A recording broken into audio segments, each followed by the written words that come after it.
Hello and welcome to another Overlord lore video, and today we will take a look at the warrior troop of Gazef Stronoff, who they are,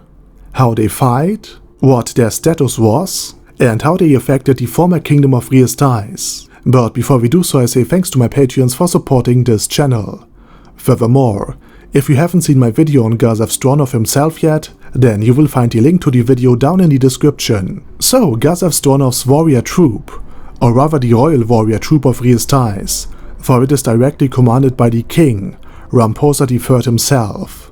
with no noble houses or other captains, other than Gazef Stronoff of course, in between. In short, it is, or rather was, the absolute elite unit of the kingdom, likely hand-selected by Gazef Stronoff himself. These warriors, despite their somewhat random, shady and mercenary look, are stronger than the average Imperial Knight, highly irregular armed and armored. They are nonetheless most proficient with their respected weapon. The relative small number of members and the leadership of Gazef Stronoff means that the troop is fiercely loyal, both towards their leader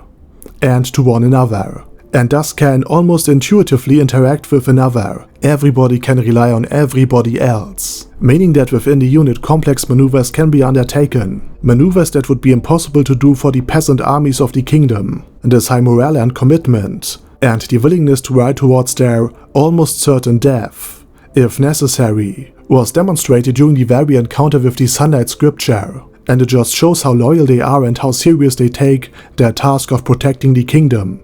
and its citizens. Additionally, their relatively small number and high level of skill also means that they can be not only deployed as a rapid response unit of the king, since they are loyal, under his direct command, adequately equipped and mounted, but also can act as a spear tip, with Gazef as the cutting edge and the warrior troop itself as the metal tip pushing into the flesh of the enemy, thus widening and deepening the wound. But despite all of this, they are just warriors, and no knights, for the noble faction would hate nothing more than to introduce the tiniest, even most minuscule form of aristocracy, because it would weaken the very concept of their birthright. But despite this hostile stance, the concept of an elite warrior troop was so successful and popular that it was copied by one of the great noble houses under Marquis Bouloup, who not only, despite being a supporter of Prince Barbaro and the noble faction, begrudgingly admitted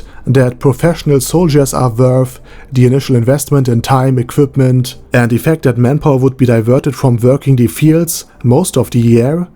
to sole military duty, which turns the soldiers from a crop-producing asset to gold coin-demanding liabilities during peace times. He not only tried to recreate the troop,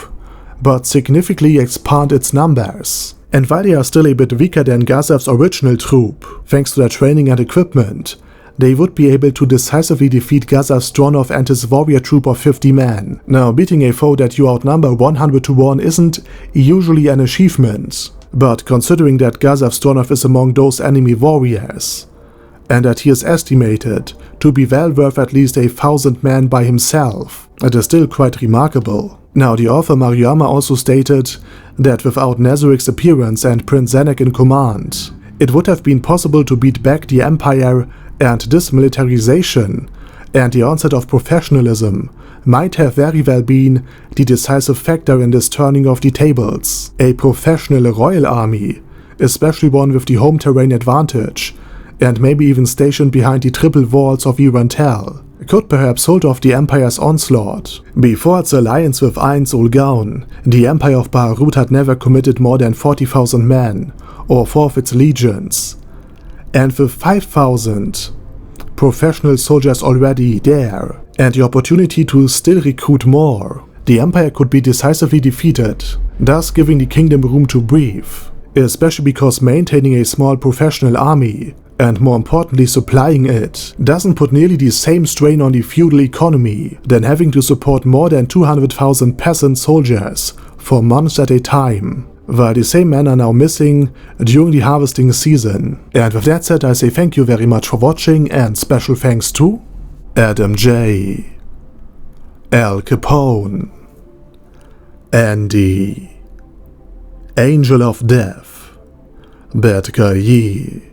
Boyzilla, Chrissy, Diabetic Centaur, Dystopia,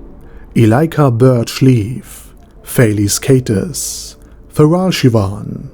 Gigafight, Ghost of Epicness, Hector Marino, Black Phoenix Emperor, Hoss, Jason, Kleinator, Chromius, Larch, Lord Nishikian Rai, Lord Touch Me, Lord Ulbert Elaine Otto, Luces Ollie, Lexus Fox, Majima, Mad C, Marcos, Mr. Shoes, Mindless Wrath, Minnow 13, Myrtis, Neferia's Potion, Primus 11, sorry, ist da sogar einsamer, Sebastian,